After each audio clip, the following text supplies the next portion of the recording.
knowledge management platform that brings everyone and everything together to enable teams to work more effectively. And Tanya has been working at Iken since 2004, and she's worked in loads of different roles there: implementation consultant, project manager, client delivery manager, chief operating officer, general manager, and currently as CEO as well. And Tanya will be talking about transforming organizations through knowledge management. We've seen that today. We've just heard that from a business leader in Dell. So talking about organizations transforming through knowledge management, the use of technology and considerations when implementing a knowledge managed system. Welcome, Tanya.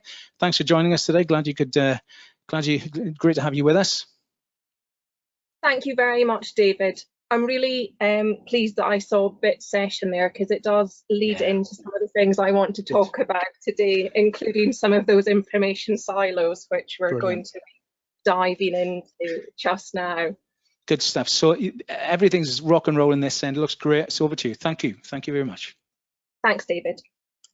Okay, as David said, I'm Tanya Corsie, and I'm here to sort of explain knowledge management from an area that you may not always consider, and that's from your client perspective.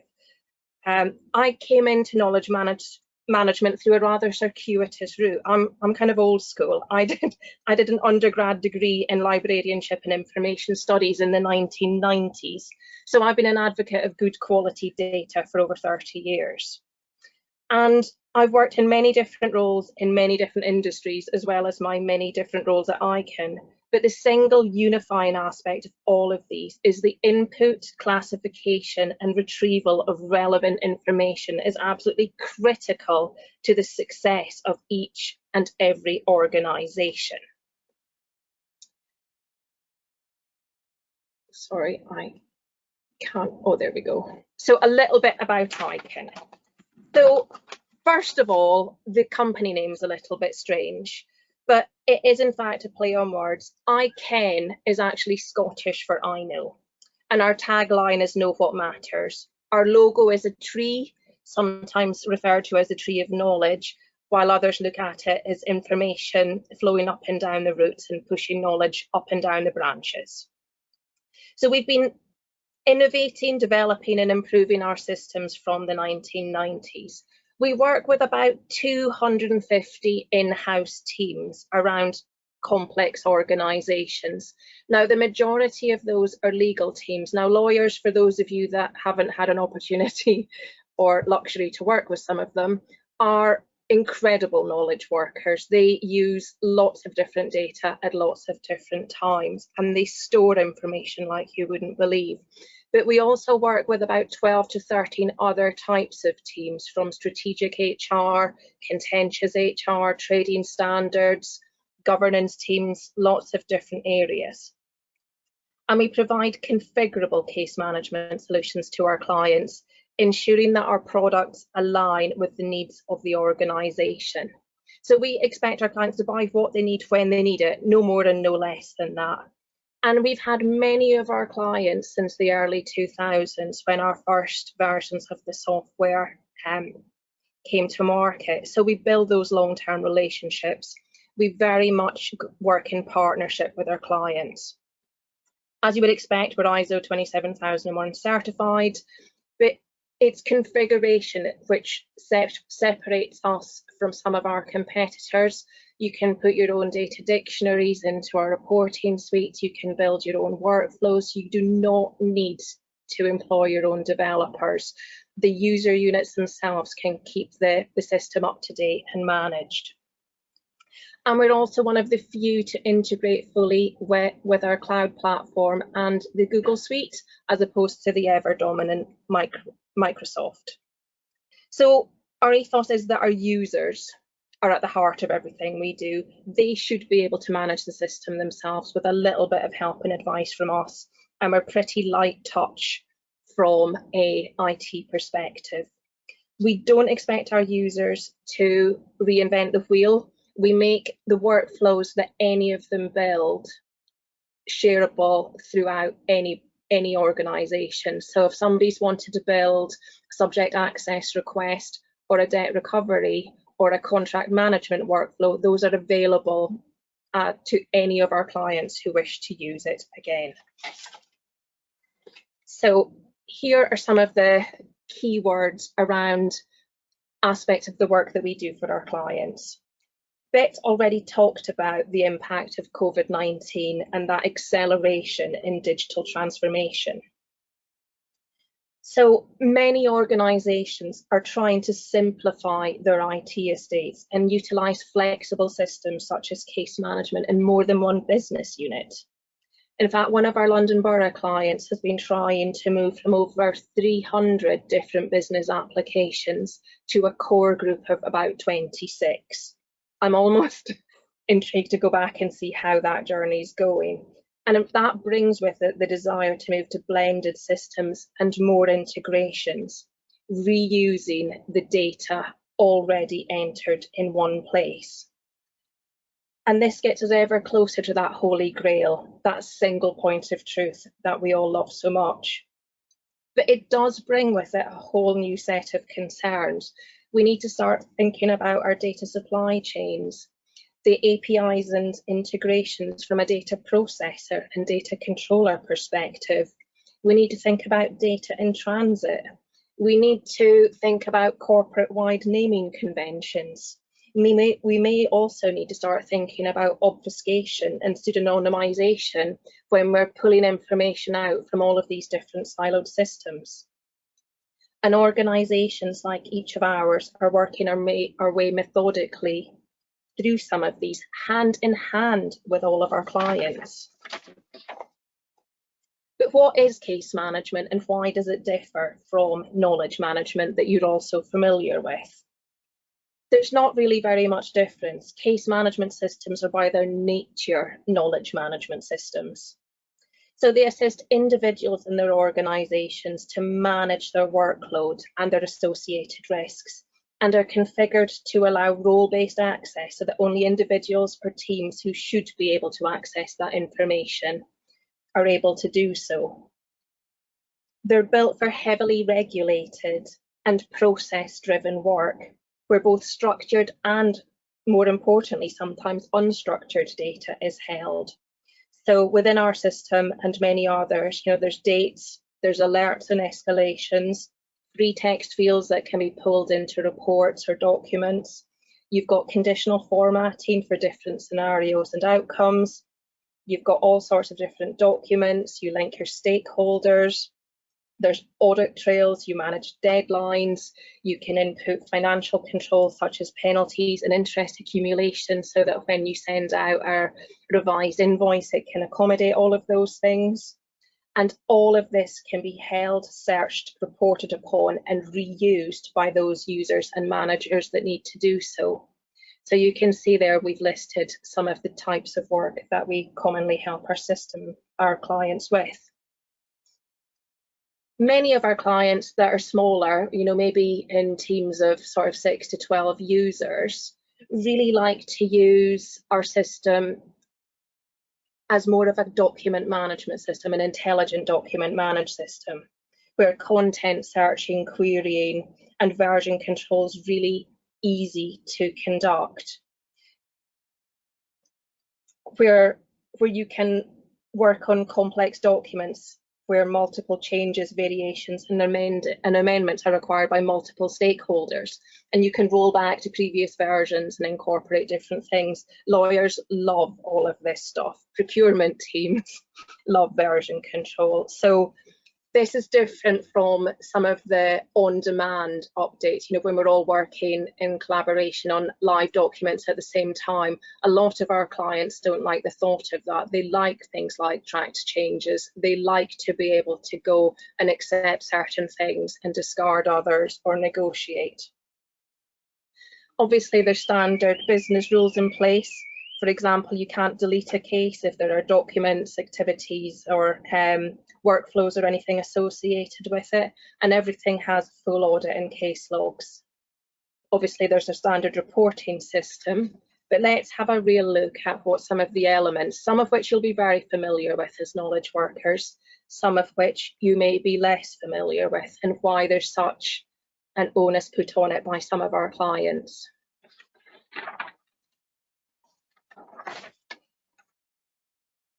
So in reality, the case management system tends to be the first application that users open when they log in the morning, and it's the last thing that they shut down before finishing for the day. And this is true regardless of what type of organisation they work for. Their case management system is going to be the absolute heart of everything they do. So they may be booking leave on their HR portal, they may be managing their inbox as well, but the case management system sits alongside all of those other ones. So the client information is critical here, and that contains all of the contact information about that client, who the main stakeholders are, who the main project contacts are, if there's any service level agreements, what intervals that client should be billed at. There may be key performance indicators built in there. You may have some work which has got some statutory obligations, such as childcare or subject access requests. So there's a huge amount of information held at that client level, and it's not just their contact details. The case information itself, this is incredibly important, because in a case management system, as you would expect, everything refers back to the case at one point or another. And this is where naming conventions and standardised case types come into play. This is where you input data retention dates, and you can search by information that's sort of work in progress, whether it's closed, what's been archived, and what's due for destruction. These can then be, you've also got your case owner or your case workers, any supervisors involved. This is where you allocate risk and complexity. Some work's standard, very low risk to an organisation, but some work's incredibly complex and needs a higher level of supervision. So you can input that information there too. You add in other stakeholders that you're going to be liaising with.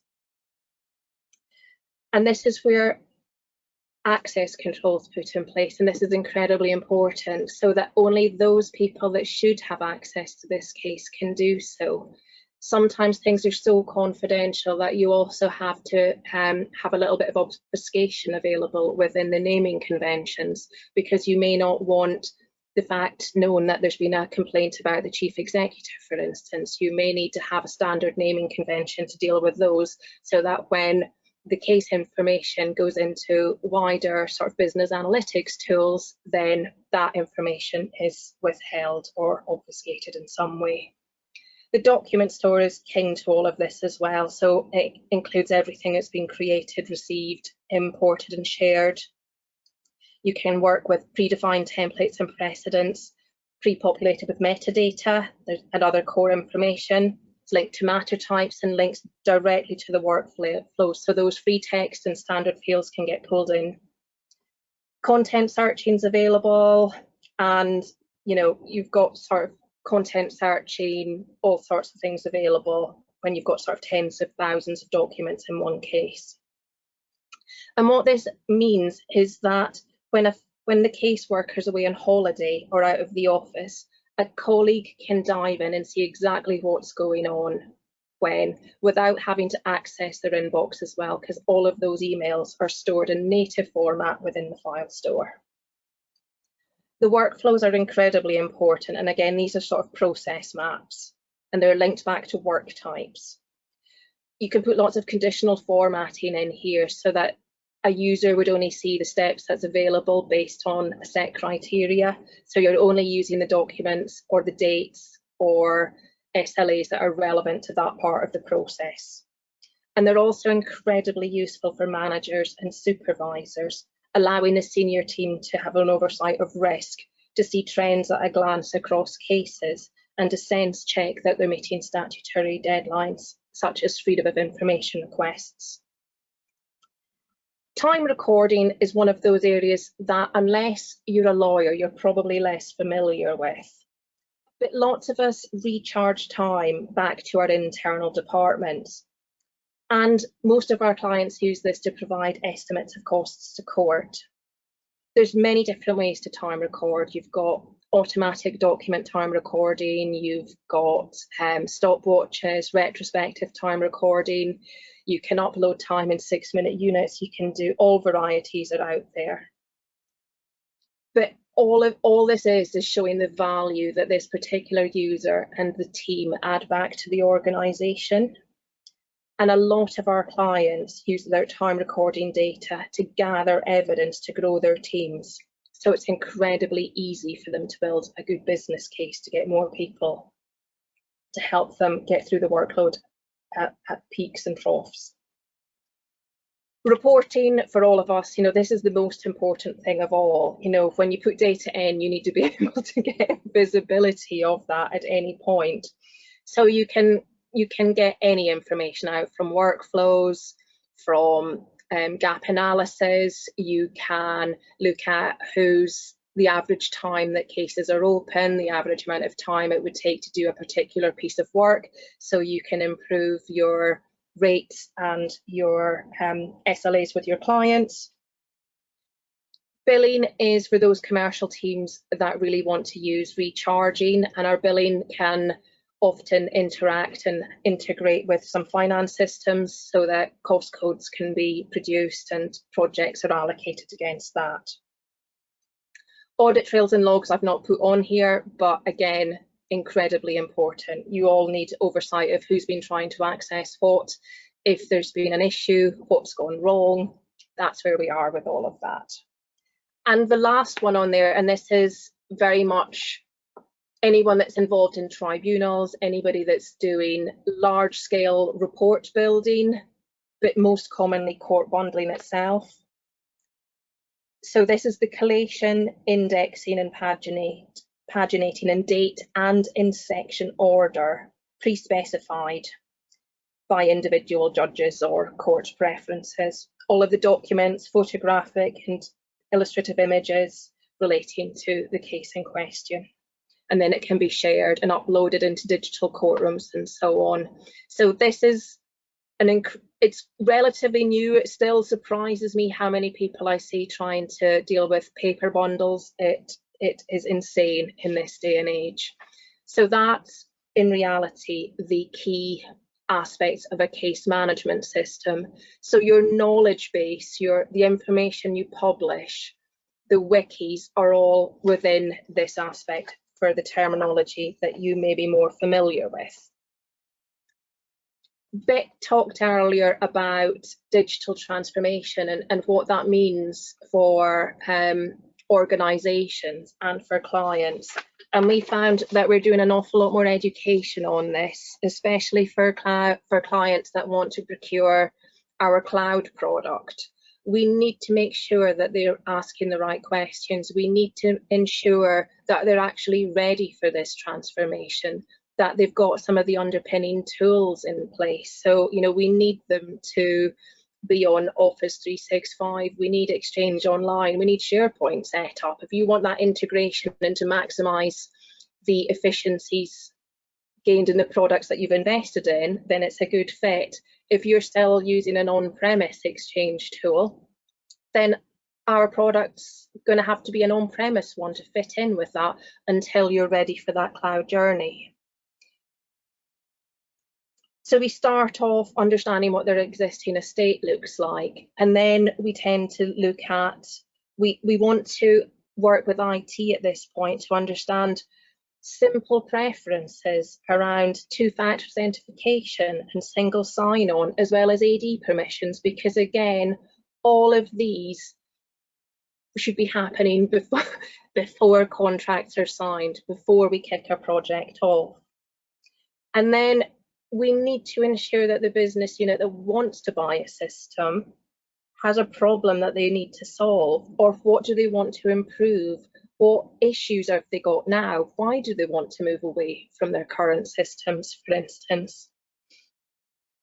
So without a good business case or a clear rationale on why a system is needed, that project's doomed to fail. And this is when we start, once we've discovered what their definite goals are, what does good look like, that's when we start talking about configuration. That's when we start building workflows, worrying about data dictionaries for reporting purposes, seeing where any integration points need to happen, see where the compatibility issues we may have some conflict. And we give our clients early sight of data migration. Now, this is often the most expensive part of any project, is migrating information from one system into another. And we're experts in this area, almost painlessly mapping data from many different systems into our own databases. But this is where we really need your help to work with your clients. You might need to pull that information out of one or more different databases. We might need to figure out how we're going to get 3 million documents to us so that we can upload them, hopefully not across a dodgy VPN connection, which some clients really, really want us to do. But you could spend 3 weeks trying to get the documents through, and there's never that amount of time. So rigorous QA and interrogation of what's needed, because we have so much information available electronically now, because people are able to hold on to their historic information easier than they've ever had to in the past. We really have to force our clients to think about how that information should be mapped across. Is it relevant? Would it be okay if it was held in a different way? Do they actually need it in the new system? So we also force them to think about what they need for the future. Are they limited by the constraints of their current system? What could we do differently to improve things for them? So that whole process mapping in line with that sort of data QA is absolutely integral to the success of a project. And with data migration, there's many, many different risks. There can be duplication, missing metadata, there's typos and errors. How many times have we found duplication in wikis and in knowledge articles and in files being open on any system because there's an extra comma, or somebody's used a hyphen instead of a comma, or there's an extra space where there shouldn't be. There's also things like orphaned data. So there's all of these documents, but nobody's allocated them to a particular case. So we've got to track all of that down and discuss it. And there's always tweaks after that data has been uploaded during training and go live. And you'll be unsurprised to hear that we always prioritise live or active work streams over anything that's closed or archived. You need to get that work in progress stuff up and running quickly so that people can be as effective as possible from day one. And the other thing is, it costs a lot of time and money to migrate information. So we really do challenge our clients to make sure that it makes sense to pull everything in that they want to. We know that you have these same discussions with your own clients. It's that circular conversation. Just because they can hold on to things doesn't mean they should. And it doesn't mean that that information doesn't have a price attached to it. So how can you, as knowledge workers in IT, help your clients procure and embed suitable systems? You're already experts in knowledge management. You support many users over many, many different systems. You already log and track tickets, search across wikis, and publish information. The knowledge workers that buy our systems are experts in their field, but they also have a habit of thinking that anything where they've actually got to type information, or they might need to change a password now and again, is an IT system rather than what it is, their own system. So help them build their requirements and what your deal breakers are from an IT perspective. Sometimes the non-functional areas can be left behind sometimes, and that's where blockers can come in during the procurement process. You don't want nasty surprises, we don't want nasty surprises. Help them understand, if they want to buy cloud, what does that actually mean? How does it all link together? And what the pros and cons of that are. Get them to log issues. How many people, don't log an issue when they should? They live with something and then there's an explosion and an escalation happen over time. Suppliers are the same. We can't fix what we don't know about. And encourage them to participate in forums and product discussions, keep the systems up to date and relevant at all times.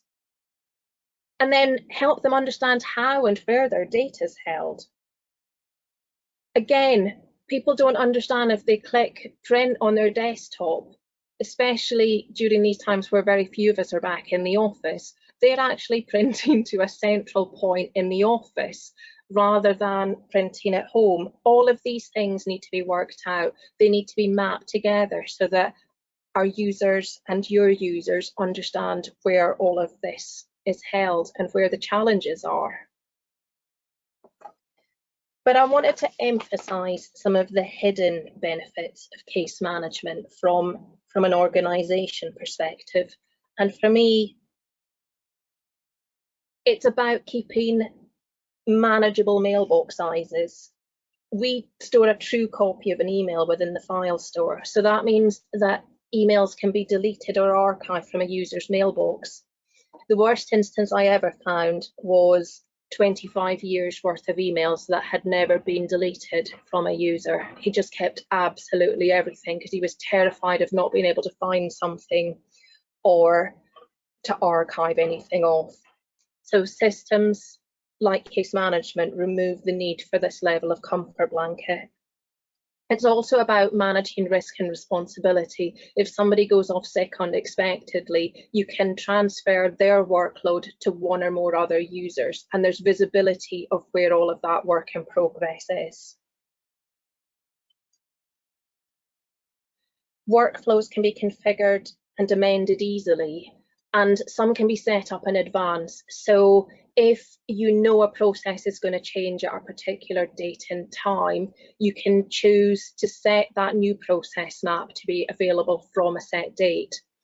And you can also choose whether that work in progress should be finished on the current process for completion's sake, or whether it's been such a major change that you need everything to be done on the new process immediately. You've got absolute control of those types of things. And the final one is that archiving and destruction can be set up in line with data retention rules within your own organisations. So on a date that a project or a case is closed, you can, by matter type, by case type, you can set up what the auto archive and destruction date should be, so that you're forcing our clients to think about that cleansing at all time. And my final slide is really a reminder of good practice or aspects to think about as knowledge management becomes more prevalent in your organisation. I know that I'm preaching to the converted here this afternoon with data quality. I would just say store and use what they need, archive and destroy what people shouldn't. Encourage more than one system specialist so that they can manage and maintain the systems themselves, add new users, create new case types, just keep everything up to date. Every system needs a little love and attention. And then finally, thinking about every organisations for more visibility of the data held within different systems and how overarching analytics or data mining tools can report across multiple data sets, and what controls need to be put in place to keep sensitive or confidential data secure. I think that's the big challenge for all of us, putting those access control business rules in place. That's all I have for you just now. Thank you very much for your time this afternoon. It's been an absolute pleasure to participate today, and I'll hand back over to you, David. That's great. Thank you very much indeed, Tanya. We've not got too many questions actually that have come through. I think everybody is knowledged out, I think, after today. It's been an amazing day. But I'd like to pick up on maybe one of the points there actually. And I think, you know, we've talked about the challenges of data collection. You know, if we look at an estate and we're looking for I don't know, bits of kit, whatever, right? Discovery tools to find that. They're there, so you can find what's on the estate. You can track them. You can label them. They turn into, you know, sort of CIs and stuff like that. When you talk about data, and you talked about orphaned data, right? So I'm thinking orphaned data is it data that sort of has slipped away somewhere, it's unfound. It could be in some guy's email box, and because that's the way he's always managed his knowledge, is to put a little note in his email, and that's his knowledge. It's not shared, it's not owned, it's orphaned. How do you go around identifying and finding orphan data? I mean, you know, you could almost be in a situation across a large organization, complex organization, where there's some kind of knowledge amnesty, where people bring their knowledge sort of free without any you know, questions asked, and just dump the knowledge somewhere. How do you go around identifying and finding orphan data? For us, in our experience, orphan data is when somebody's tried to move information from one place to another, and something interrupts that copy, or something interrupts that process. So you've got a bunch of data that is, so it could be documents, it could be contacts, it could be anything. In our situation, it's either time records or it's documents that tend to be orphaned during things like data migration or mapping, where somebody's corrupted at some point. So you have to go through the audit logs. Then you have to go and try and find where things have gone wrong. Sometimes it's really obvious because you've got two files that look like they might be the same, one of which has lots of information in it, one doesn't have any. Or you've got duplication, and the system goes, oh, you can't have a duplicate matter reference, you can't have a duplicate in the naming conventions. So that information sort of on hold somewhere. So part of that cleansing exercise, part of that discovery phase, if you like, is going through millions of documents and seeing which ones are stored properly, which ones are sort of read-only copies, which ones have been kind of copied but not, or moved somewhere. So it is that painstaking process of just trying to map out what that last exercises were, who was doing what, and then just discussing it with the client. So it's their data usually, so you're just trying to find out what they were trying to do, what happened, did they have a power cut in the middle of it, what happened. So it's just that interrogation, and very much going at it from an analytical point of view, trying to figure it out. So yeah. I'm sure for other types of organizations, there's much sophisticated tools that will be able to sort of look at it from asset management is the bane of every organization's life, I would say. Absolutely. So yeah, trying to find hard drives or encrypted data sticks and things that are in a cupboard somewhere that nobody knows, is it still relevant? Can people remember the password? So yeah, I think the assets are a problem I've yet to solve, I'm afraid. I do like the idea of a knowledge amnesty. I like that idea, but anyway, I think it's probably a bit too theoretical and too late in the day to discuss the pros and cons of a knowledge amnesty, I think, isn't it? But that was superb. Thank you very much indeed. Look, it's been a pleasure again to speak and listen. Hopefully we get a chance to do it again very soon. So thank you very much indeed, Tanya, and all the best. Thanks very much. Speak soon. Thanks. Great stuff. So that pretty much wraps up today. I don't know if we can share my screen. Can I share my screen there, Holly?